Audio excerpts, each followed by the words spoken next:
Salut à toutes et à tous, c'est la DGRED WS, j'espère que vous allez bien. Il est 5 h du matin et on vient de charger la voiture. Je vais vous expliquer un peu grossièrement comment ça va se passer. On a 1400 km pour aller jouer à l'Airsoft en Belgique. Donc ce qu'on va faire, c'est que vous allez venir avec nous à travers cette vidéo. Let's go!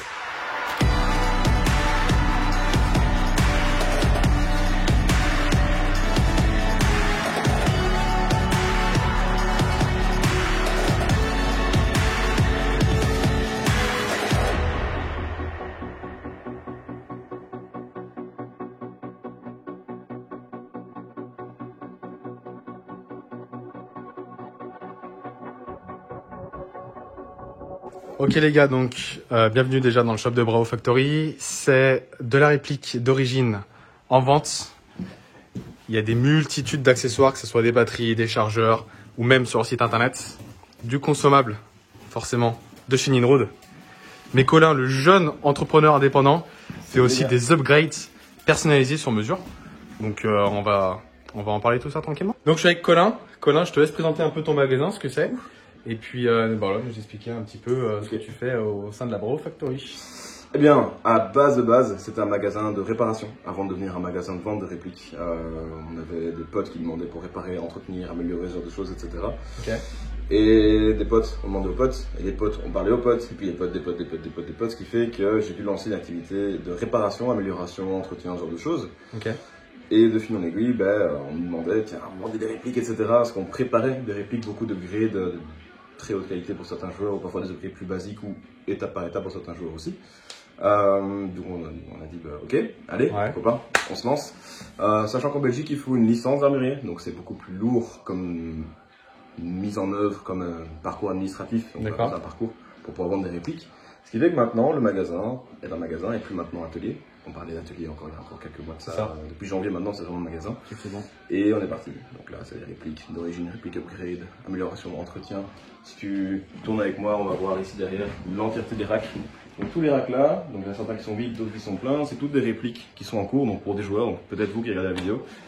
Principalement en Belgique, mais on a aussi de temps en temps des Français qui nous envoient du matos. Donc notamment le petit colis que tu vois, petit colis gris là, je sais pas si. Hop, voilà. Je vais essayer de me rapprocher un petit peu. Voilà. Ça vient de France, donc ici c'est pour Florian. Florian, si tu vois la vidéo, tu vas dire ah ouais, c'est mon colis, je le reconnais. Donc l'idée c'est ça. On essaie de travailler sur des délais moyens de 2 à 3 semaines pour ne pas être trop long, parce que c'est ça le problème en fait au niveau de l'airsoft, c'est les délais. C'est quelque chose que je me tiens à cœur. Si tu fais un plan sur le tableau, c'est le tableau qui me permet de vérifier les dates, etc. Certaines sont plus longues, d'autres plus courtes, ça dépend en fait des fournitures, des stocks. Des stocks, ouais, surtout, parce qu'en ce moment avec la crise, c'est un peu compliqué d'être réapprovisionné en termes de pièces. Mais bon, on fait au mieux. Il y a plusieurs marques sur le marché, donc l'idée c'est que le magasin puisse vendre maintenant des pièces qui sont compatibles dans beaucoup de répliques. On a eu l'occasion, via tous les upgrades qu'on a fait, de tester plusieurs marques de pièces, d'emballage, de pistons, de moteurs, etc., de compatibilité. Ce qui fait qu'à l'heure actuelle, je vais travailler avec certaines marques et si elles sont plus dispo, je peux proposer la même qualité de montage avec une autre marque sans impacter le prix, sans impacter le délai, toujours dans l'idée de servir le plus rapidement possible et en faisant en sorte que les répliques ne reviennent pas. Ok. Voilà, et c'est de revenir, il y a 6 mois de garantie. Parfait. Donc, vous voyez, vous avez toutes les questions. Si jamais vous avez encore des questions à poser ou des informations, on va vous mettre le lien de Bravo Factory, c'est leur site internet et puis leur page Facebook. Ouais. Comme ça, si vous avez des questions, vous venez de notre part. Et puis...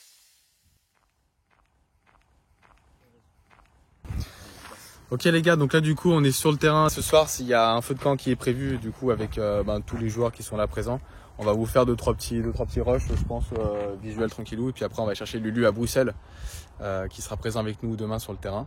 Puis voilà, on va passer notre nuit tranquille et être en forme pour la partie de demain. On va bien se reposer, puis derrière on va être complet pour la petite OP. Voilà, petit patch de la squad ingénieur, voilà, fait par nos collègues au dernier moment, donc top. La squad ingénieur, exactement. Voilà. Bon allez. Non mais c'est vrai. A plus les gars, on vous recolle.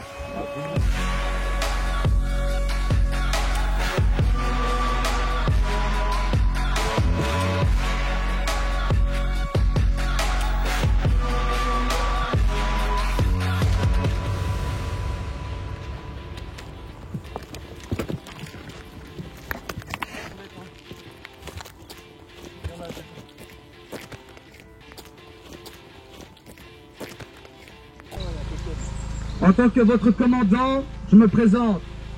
Je suis Clark Williams. J'ai servi en Afghanistan plusieurs fois, maintes et maintes fois. On a su tenir la base comme il faut. Mais maintenant, on sait qu'il y a des troupes ennemies FCU qui sont dans le coin. Donc, ici, nous sommes en diplomatie. On n'est pas là pour tuer. Donc, je veux de la retenue, de la discipline. Est-ce que c'est bien compris? Oui, commandant. Maintenant, prenez position et essayez de ramener tous vos hommes sains et saufs. Je veux voir maintenant tous les squad leaders ici. Les soldats, prenez position dans vos bases et les informations seront données maintenant. On a discuté avec le checkpoint ici, rejoindre la Riki au plus vite et vraiment établir, prendre tout ce qui est matériel et n'hésitez pas à venir directement si vous manquez quelque chose. Petite voix off les gars pour vous donner des infos de nos missions durant la journée. Ce matin on a divisé le groupe en 3 escouades. La première pour une mise en place des barrières et du checkpoint. Le second c'est tout simplement l'implantation de l'infirmerie du QG quand on a des bobos, ça arrive. Et puis le troisième c'est le minage afin d'éviter que l'ennemi, donc les FCU, nous back. Sans compter les nombreuses heures de garde et de contrôle. Les gars, faut prendre le village sans faire de victimes, donc on y va.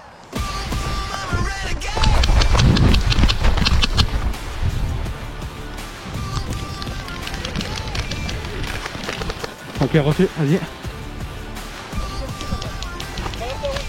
Traverse jusqu'au échelle là. Vas-y.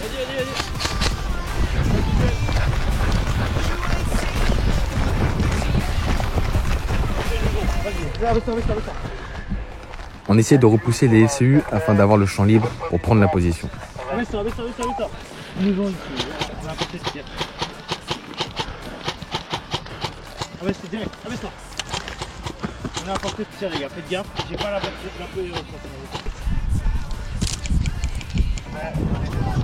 Ok, t'es à nous. Faites gaffe, t'as pas. Vas-y, je prends gauche. Vas-y, restez plus en arrière. On va vérifier. Faites gaffe à droite derrière l'armurerie. Faites gaffe à droite derrière l'armurerie, les gars. On fouille.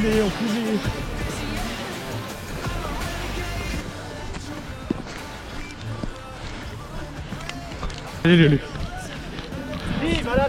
Il faut arriver absolument à discuter et négocier avec les villageois pour gagner la confiance, donc l'accès village, donc la gagne.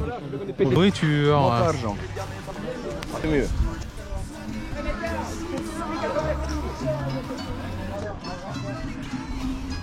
On va mesurer avec le grand costard. Eux, la squad là-bas. Salut Rusfire.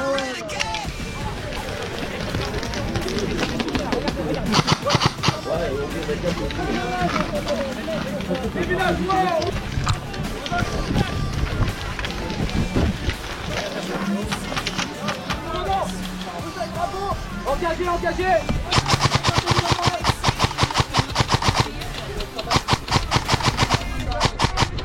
Faut pas tenir leur parole, faut pas le croire.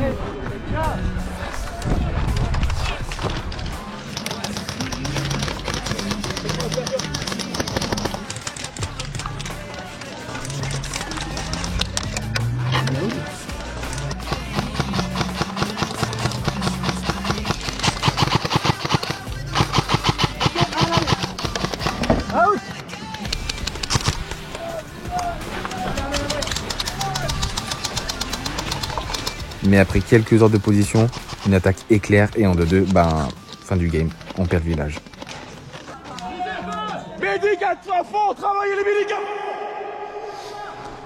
Les gars, on tente de revenir avec diplomatie pour discuter avec les FCU. Direct. Si ça tire, c'est eux. Ils sont pas au courant.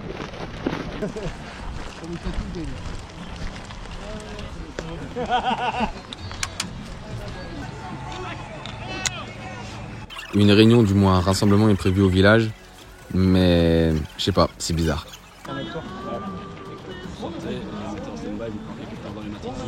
Comme ça, on sort par où? On sort par la droite là?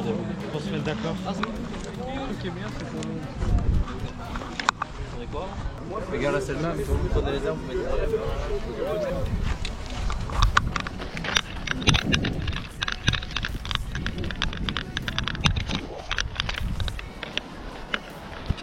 Vous voyez cet environnement les gars?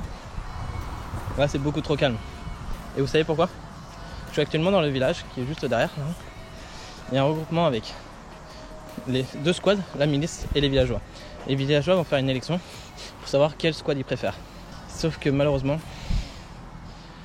on le sent pas. On est sûr que ça va éclater. On ne sait pas quand, mais ça va éclater. Ah ouais, c'est ce que j'allais te dire, j'ai ta réplique. T'as réussi à te barrer aussi? En plus, tu me l'as foutu dans le sable, espèce de bouffon. T'as réussi à te barrer aussi? Quand t'as fait pour te barrer, toi? Là, j'ai fait discret comme vous. En gros les gars, je vous explique. Les villageois doivent voter entre nous, donc les CSG, ou alors les FCU pour gagner les élections. Au cas où. Vous voyez les gars, la milice en face de nous là? C'est clairement une menace. En fait, ils nous ont vu sortir du village. Pointe-les gros. Attendez-moi, je vais juste aller pisser tranquillement, s'il vous plaît.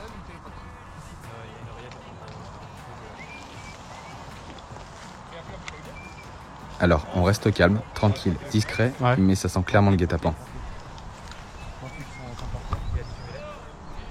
On le filme? Ouais.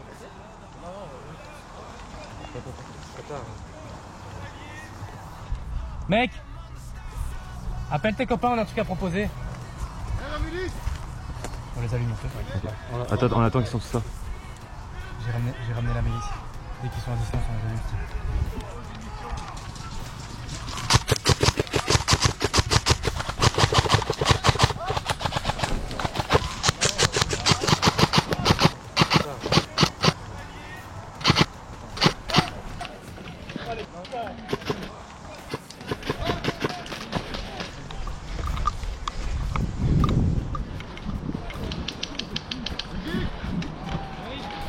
Et là les gars, je cours en direction du village pour connaître le résultat des votes. La couleur elle est bleue. Putain yes, on a gagné.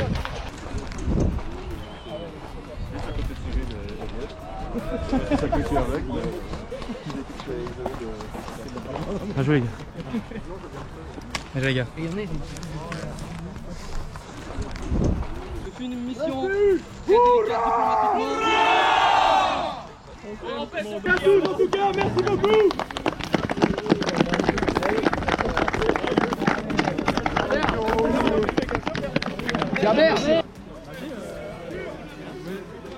On tenait à remercier vraiment tous les joueurs présents pour l'événement, la Bravo Factory pour l'organisation. Et si vous avez kiffé la vidéo, n'hésitez pas à la liker, la partager, la commenter. Et puis on se dit à la prochaine. Allez, à plus.